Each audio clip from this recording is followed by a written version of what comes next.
this is me again, this is Ella Aguilar, and gustong magnegosyo pero walang oras?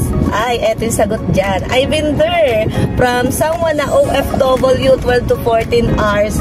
Masasabi ko din naman sa sarili ko, wala akong oras. Kasi bilang isang OFW, machine operator, na magdamag, panggabi pa ako that time. Pero the moment na nakita ko tong community, elite sa Empire, doon ko nasabi na wala palang salitang walang time sa taong gusto ng pagbabago sa buhay.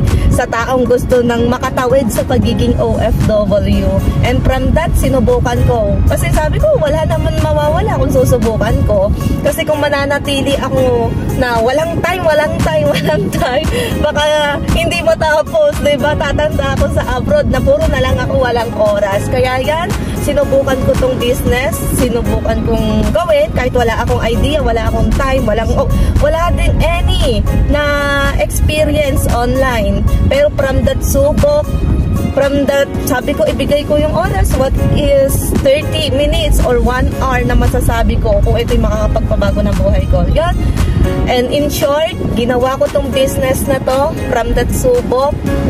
Ito yung opportunity na nagbigay sa akin ng resulta na from someone na OFW before, but right now, di ba? Kahit ganitong umuulan, dati nagbubuk pa ako eh. Pero right now, hindi na tayo nagbubuk kasi meron na tayong sariling sasakyan. It's not only about the car, but the time na pwede ko din palang ma-save sa pagiging OFW ko. Kaya if you are someone or looking opportunity online na hindi mo alam kung ano gagawin mo, message me kasi willing akong ituro sa'yo.